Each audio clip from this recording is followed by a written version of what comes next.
Hello and welcome back to the BOSStimator. Again, my name is Ryan Frick. I will be your personal trainer, like I always have been in the past tutorials on the basics anyways. We've covered a lot of steps so far, basically from installing it to setting up your company. This one's going to be a little bit different and give you some of the basics behind why the BOSStimator is set up in the way it is, and it's very important so you understand the logic and why it's so beneficial to you. In the BOSStimator, well, let's start this way. In other estimating systems and platforms, most of those systems are set up in such a way when you create an estimate, you save that estimate. So if you ever want to come back to it, you find that estimate using the Windows Explorer or whatever platform you're using, select it, and then open that estimate back up. And when you create a new one, and you save it as something else. This system, and one of the problems with that method, as you guys are all aware of, is that you start to clutter up your desktop or your hard drive, and then you're trying to use creative names to distinguishing it between one to the other, and then trying to find it, the exact one you're looking for, over the period of years or months or days even, becomes a nightmare. That's why I've created this system that in a different way. I've created it so all that information is located in one data source, which is the BOSStimator. So let's get right into it. Let's get into the client screen. Client screen, as you can see right here, it's similar, has the basic information. I have one already generically set up. You can definitely see the information behind the client if you want to and see the details. You can click and add a new client or see the client details or view this as a data sheet. But I'm just going to show you and kind of briefly go through this. There's only one client in here right now. If you wanted to add a new one, it's no big deal. We'll just go ahead and add one. And it opens up a dialog box, which is very familiar. Let's just go ahead and make this Hope Construction. Spell it right. John, let's not call him Mike. Hope. And you can put as much information as you want to in there, and it's important that you have all this information, but I'm not going to walk you through how to set all that stuff up. It's basically the same way as you did your own personal company, but it's important also you to have a picture of the person right here. So if you had a picture of him, it's probably advisable to go ahead and add him. So basically what I did is I went into the photo section, just clicked anywhere in there. The tab at the top came up. I clicking on the paperclip, which is manage attachment. I'm going to add, and you can add as many as you want to, but I'm just going to add one photo right now, and I'm going to say that this is Mr. John. Okay, so fill in the rest of the information, you're good to go, and you press save and close. Nothing's happened.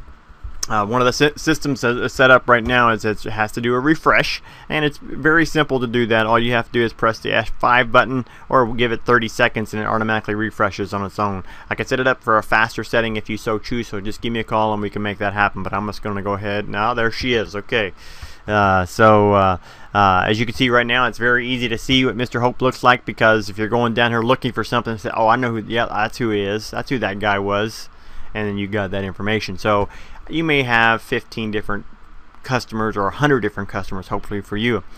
After a period of time, though, that may get very drawn out. So you're going to have active customers and inactive customers. So I just selected him as inactive, and basically you can filter through all the clients by just using an orange button, which is orange stands for filter. So we're seeing all clients now. Active clients only. Mr. John's gone.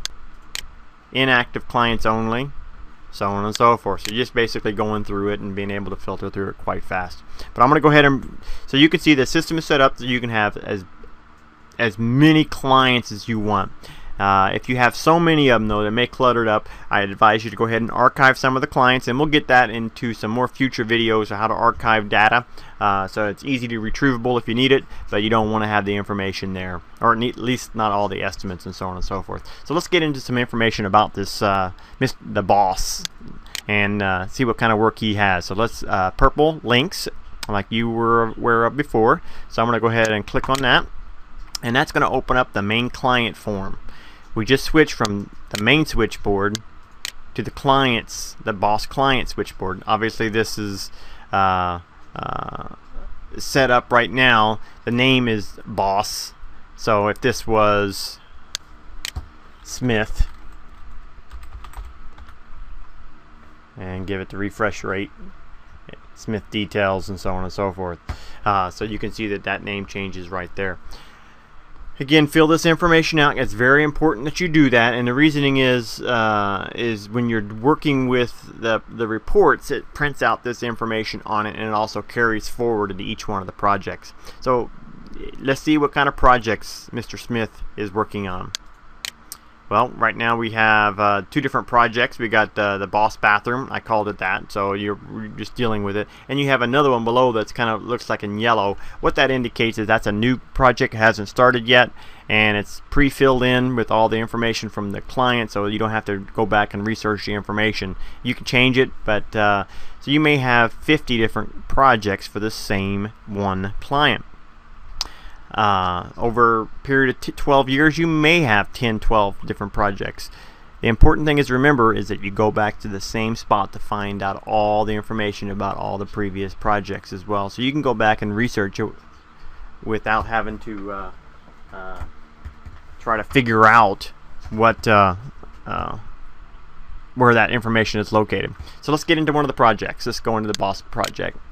As you can see, I just pulled up another switchboard, which is the boss bathroom switchboard, and I'll show you why this is that in a few seconds here. But this switchboard looks like just like the project switchboard. It has project photos of the project and information about the project. It's got a project number, which is a date. You can set it up any way you want to. Superintendent, that's an employee. And we'll walk through all these details in the future, but this is one of many projects for that many clients for the same database. Let's go into their estimates.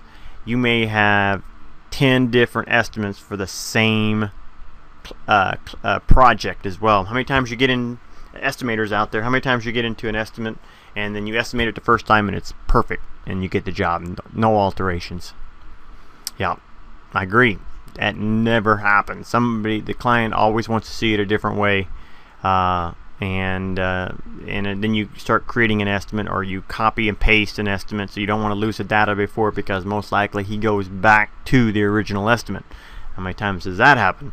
Anyways, we won't get into the ethics of clients and what their logic is, but they definitely want you to earn your money. So you may have 10 different estimates, but all the information is still located in the same spot.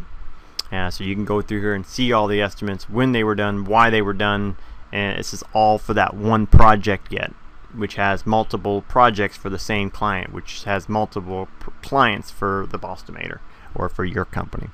And when you click the next purple form, that takes you to the screen that you probably purchased the estimating system for, was the BOSStimator. And that is where the basics of the BOSStimator takes place and all the stuff happens.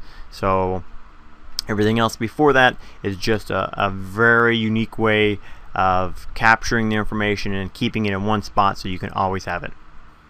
Take a look around, and when you have a question, call the boss.